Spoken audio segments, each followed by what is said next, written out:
Parang nararamdaman po ba ng makabayan na it's too early for Senator Ping na sabihin na walang kinalaman dito ang Pangulo?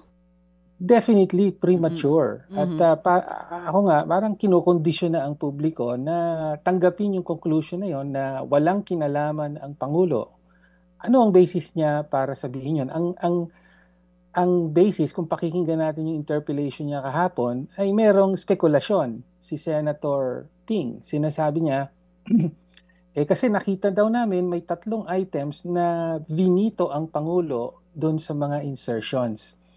Worth 1.1 billion pesos. So 3 projects na vinito. So sabi niya, kung insertion to ng Pangulo, bakit siya mag-vivito? So tingin ko, hindi Pangulo ang nag-utos nito at ginamit lang ang pangalan niya. No? Pero alam nyo, Kated and DJ Chacha, kung titignan niyo yung listahan ng mga insertions, 643 items po yun na in-insert worth total 100 billion pesos. So 643 items tapos 3 lang ang vinito.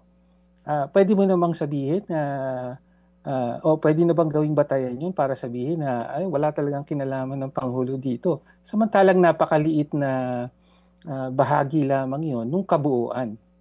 No? So kasi sinasabi natin, premature to conclude na walang kinalaman ng Pangulo at ginamit lang ng Executive Secretary ang pangalan niya, kaya napasunod si Yusek Bernardo, si Zaldico, pati si Speaker Romualdez. No? Parang pinalalabas naman na utu-utu lang ang mga sina Zaldico, the Chair of Committee on Appropriations, at saka itong si Yusek Bernardo na batay sa kanyang mga salaysay, talagang experienced na operator sa mga ganitong bagay, no? So again, premature para sabihin na para i-clear na kaagad ang Pangulo na wala siyang kinalaman dito. Mga kapatid, brothers and sisters, saan ka pa? Dito na tayo sa totoo. Dito na tayo sa True FM. Mga kapatid, mag-subscribe and follow po kayo sa social media accounts ng True Network PH. Yan po kami. Hanapin nyo lang True Network PH, Facebook, Instagram, YouTube, TikTok, and podcast.